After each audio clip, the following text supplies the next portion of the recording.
For the ingredients you would need: 1 tablespoon of salt, pepper, garlic seasoning, a 1/4 cup of fine flour, 1/2 cup of barbecue sauce, 1 tablespoon of butter, 1/2 tablespoon of coarse salt, 1/2 tablespoon of freshly ground peppers, 1/2 teaspoon of cayenne pepper, some avocado oil spray, 3 pounds of baby back ribs, 2 sweet peppers, 1 serrano, 1 red jalapeno, 5 garlic cloves, and parsley for a garnish. We start off by drying these ribs completely. I'm also putting a paper towel in the bottom of this bowl to soak any liquid. I'm just cutting in between the bones with each cube so they stay bite-sized.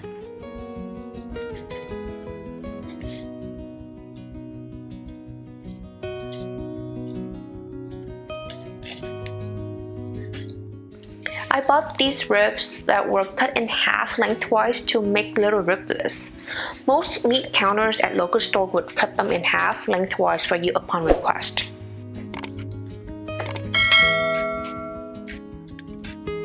Because I'm going for crispy air-fried riblets, I'll dry them again by mixing the ribs around in the bowl with paper towels to soak up any remaining liquid.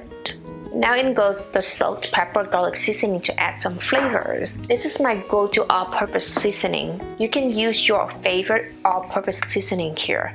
Mix them well. Next is our frying flour. We just want to add a thin coat of flour to give an extra crunch in the air fryer. See? This is good. Evenly coated. I use about 1/4 cup of flour here. I mix this flour myself with a ratio of 1 part of cornstarch and 2 parts of self-rising flour. Now we spread them out in a single layer on a baking sheet. Spray a coat of oil to moist the flour but not to soak it. Then flip them over and do the same thing on the other side. I'll set them aside for a bit while I'm prepping the little ingredients that we have for the flavors later. This step is important for the flours to have a chance to adhere to the ribs. For the salt and pepper flavor, we thinly dice the sweet peppers. You can use all bell peppers here if you'd like. These are what I have in the fridge. Also, I like mine a little spicy, so I'm using serrano and jalapeno peppers here. This is why I have to put a glove on so it won't burn my hand. I also am mincing them so it won't be big pieces in one bite later and becomes too spicy. Garlic chopped. Parsley roughly chopped. And for the salt and pepper mixture, we just mix the salt, pepper, cayenne peppers together, and we have the mixture ready. For the barbecue flavor, I melted the 1 tablespoon of butter in the microwave for about 30 seconds. And now I'm adding it into our barbecue sauce. And that's it, we're ready.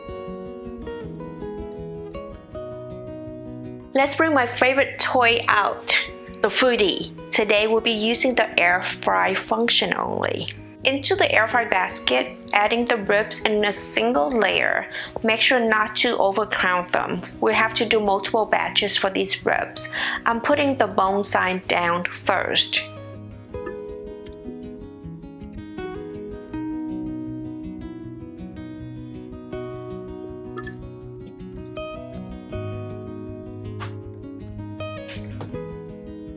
We set this at 390 degrees for 20 minutes at the air fry function.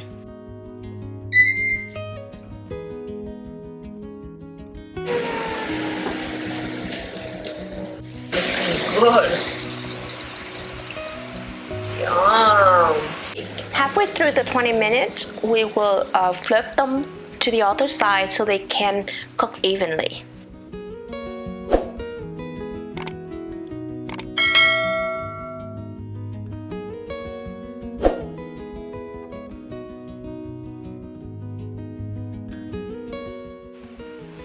Wow, look at that! Yummy!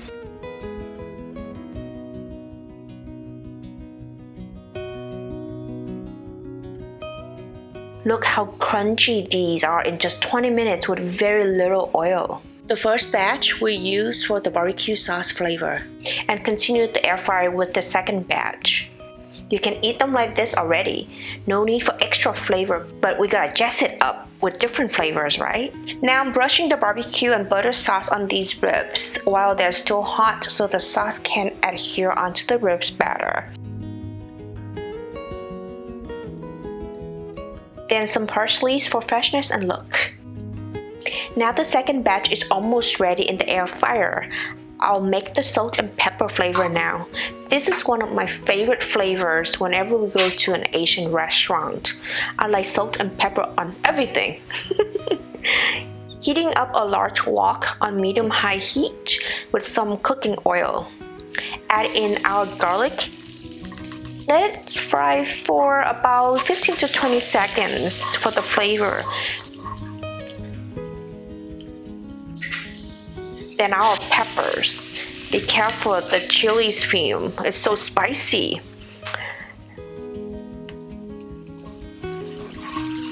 Oh, look how pretty all the colors are.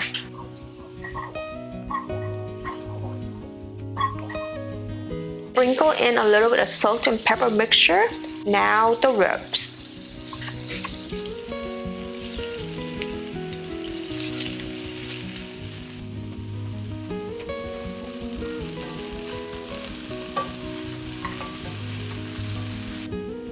Add more salt and pepper. Toss it again so everything is evenly coated, and we're done.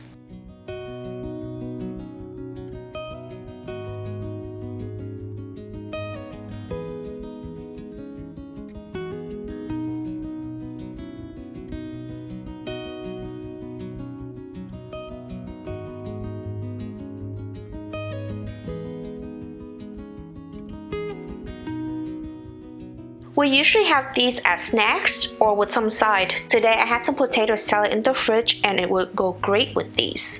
Let's see which one is the winner. I'll try the salt and pepper ones. And I'll try the one with the barbecue sauce.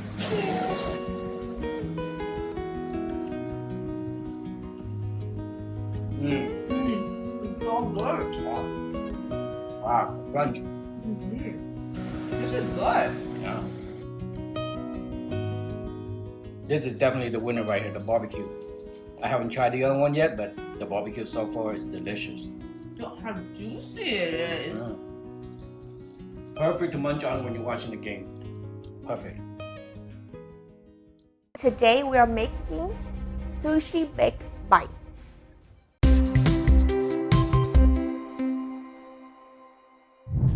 For the ingredient you would need 4 ounces of salmon fillet skinless, boneless, 1 cup of cooked rice, 2 sheets of nori, which is roasted seaweed, 1 avocado, 1 teaspoon of rice seasoning or sesame seeds, 1 tablespoon of soy sauce, 1 tablespoon of agave sweetener or honey, and 1 teaspoon of sesame oil. Alright, first off, let's cook the rice. These are so convenient. All you have to do is to open it a little bit and put it in the microwave for 90 seconds. And if you don't have this, you can always cook 1 cup of sushi rice. And I got these from Costco. Let's do the salmon. I would cube it up. You just make it very small because you want them to be off in one bite. So this one is 1 fillet. You can always double or triple the recipe if you have a bigger party. Alright, so now I'm gonna add it into the bowl. And just like that, we got the rice done. For this much amount, we are making about 8 bites or 8 cups of this. 1 tablespoon of soy sauce. That's Wolfie thinking the salmon is for him. 1 tablespoon of agave. 1 teaspoon of rice seasoning. I got this from Costco and I've been trying to make more dishes with this, but if you don't have this, we can just use sesame seeds or even the everything but the bagel seasoning would go well too. Alright, just like that, our salmon is done seasoning. Set it aside. I'm gonna cut the seaweed. So we would need 2 sheets of this. They usually are sold at the Asian groceries. If you get the smaller one, then you don't have to cut it.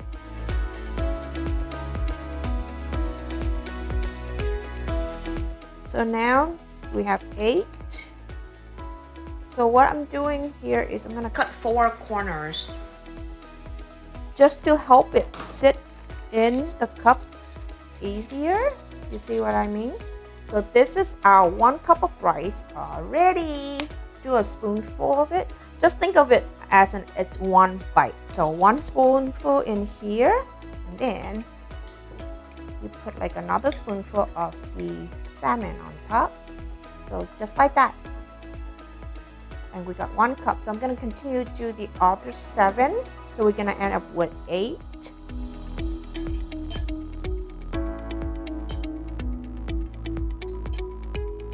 The sesame oil, I'm just gonna drizzle it on each of them, like a few drops, just to get the flavor.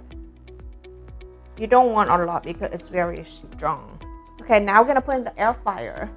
I'm gonna set it at roast for 380 for 4 minutes. This salmon is very smallly cut, so we don't want to completely overcook it. We're gonna start, let it preheat.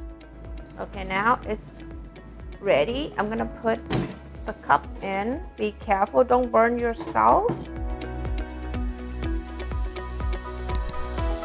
Okay, ready? Close. All right, now back to the cutting board. While the salmon is being roasted or baked, I'm just gonna cut an avocado for topping. I'm just gonna cut them to very, very small cubes. Let's say we're aiming for bite size here.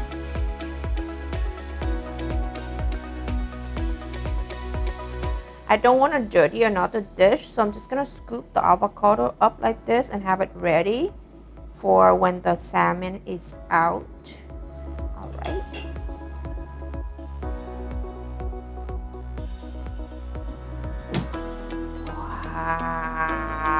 Wow, look at that.